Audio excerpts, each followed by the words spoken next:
Hey everyone, welcome to my channel. I hope you're all doing really well. Today's art project is not only inspired by nature, we're actually incorporating nature into the project itself. And we're going to be doing this by using real leaves as stamps to create a watercolor composition. For the materials, you'll want minimum 90-pound watercolor paper. I'm using 7 by 10. You'll also want some washi tape. I've taped mine around the perimeter and 2 strips in the middle because we're actually making 2 compositions that we'll cut apart later. You'll want water, a couple of brushes, a filbert and a round brush.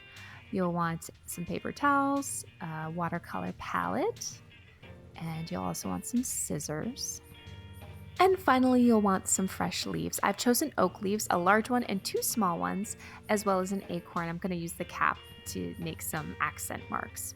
Something I really love about stamping is you can take a break for a minute from getting the form just right because you already have it in the stamp, right? And you can instead focus on composition and play with that. So that's what we're going to do today. So for this first one, let's make a bold statement piece that puts this oak leaf front and center. To do this, we're going to cover the top shiny part of the leaf with watercolor. So I'll place a paper towel right underneath the leaf, grab my filbert brush, get some water on it.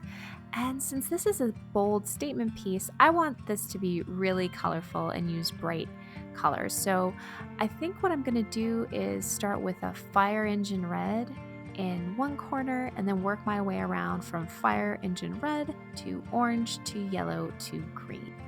And as you are doing this step, just keep in mind that you're going to want to try to apply as even a coat of watercolor as you can. And remember to include the stem and go all the way to the very tips of the leaves because it'll help capture those fine details and create bolder color when you go to stamp it.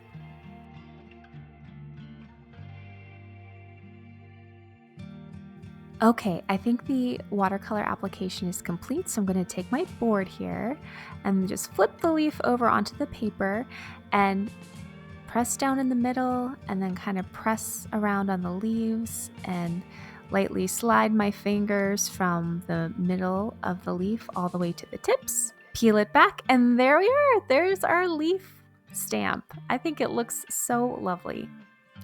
And honestly, you could stop here and have a really cool piece of artwork. So if that's your jam, and if you're like, hey, I love the way this stamp looks, I love the colors and the texture, I'm done, there is nothing wrong with that.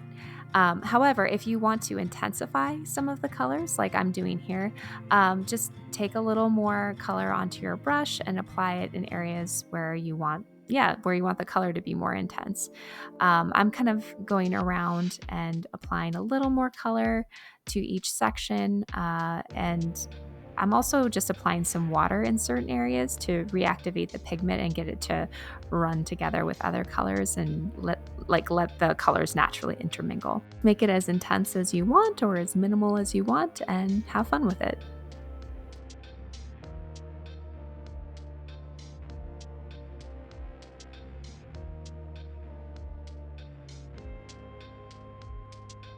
So once you're satisfied with the application of your colors, if you do want to add a little more texture back in, you can take a paper towel and lightly dab the leaf with the paper towel and it'll lift some of that color and it'll add in some cool texturing.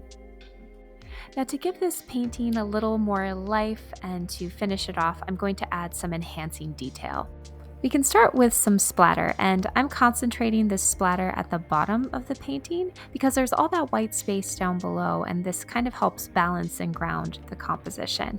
And I'm using colors that aren't going to compete with the brightness and boldness of the majority of the leaf. I'm using like a deeper green and a golden yellow.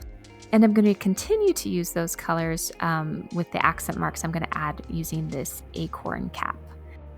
To get the color on the cap, I'm just creating a little puddle of color in my tin and then dipping the acorn cap and stamping it at random, very lightly, around the composition. All right, I think that does it for our abstract detailing, and I think it enhances this piece nicely.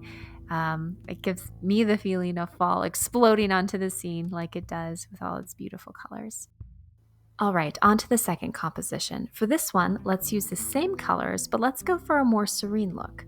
To do this, I've brushed a small amount of water onto my paper with my filbert brush, and now I'm making horizontal strokes up and down the paper with the same green I was using in the first composition. We want a few streaks for subtle texture, but overall it should look mostly blended. For the composition, I'm going to place the two small leaves together in the center, almost like two puzzle pieces coming together. Very harmonious. And just a quick reminder as we're painting these small leaves to paint the shiny side, the top side, otherwise the watercolor won't stay. All right, so for the first leaf, I think I'm going to do red and orange. So I'll paint one side red and the other side orange. And for the second leaf, I'll paint one side orange and the other side yellow. And as I'm painting these leaves, I'm going to ensure that the sides of the leaves that meet in the middle are both painted orange because remember, I want it to look like two puzzle pieces fitting together, and that will really help achieve that look. Okay, I'm going to bring my board back and we're going to do the same thing as we did with the first composition. We'll lightly place our leaves on the paper, and then once they're in place, go ahead and press down that center and then lightly press all over the leaf, running your finger from the center of the leaf to the tips, and don't forget the stems. And once the stamping is complete, again, you can leave the stamp as is, or you can intensify some of the colors like we did in the first composition. So that's the same process. Just add a little more watercolor pigment or add a little more water until you get the intensity that you want from your leaf. Something I wanted to briefly mention while I'm finishing up these leaves is that if you're planning on doing this project at home, I mean, you clearly don't have to use the exact same colors I'm using, but if you would like to have your paintings complement one another, a really simple way to do that is to repeat elements in each composition. So for example, I'm using the same colors in composition 2 as I am in composition 1. And composition 1, you notice it kind of has that gradient effect throughout the big leaf. I repeated that idea in the two smaller leaves. We go from yellow on the very left-hand corner up to orange in the middle for both leaves into red in the top right corner. So you can kind of tie things together very loosely without having it be really obvious, and it can make things interesting and fun, but still go together.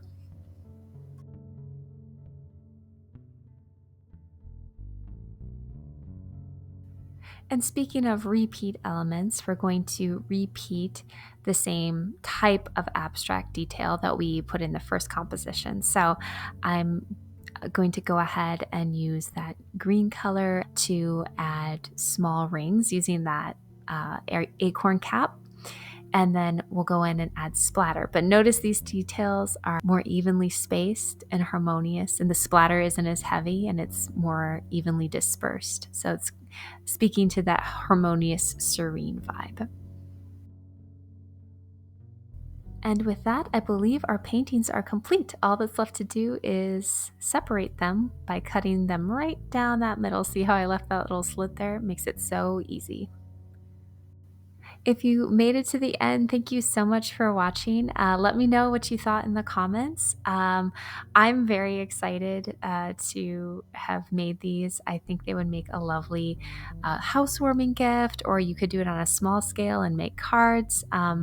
Stamping, I think, is very underrated, and it's a really quick way to make really beautiful art. So I encourage you to give it a try. If you like the video, give it a thumbs up. If you want to see more content like this, hit that subscribe button. As always, thank you for creating with me today. Until next time, take care.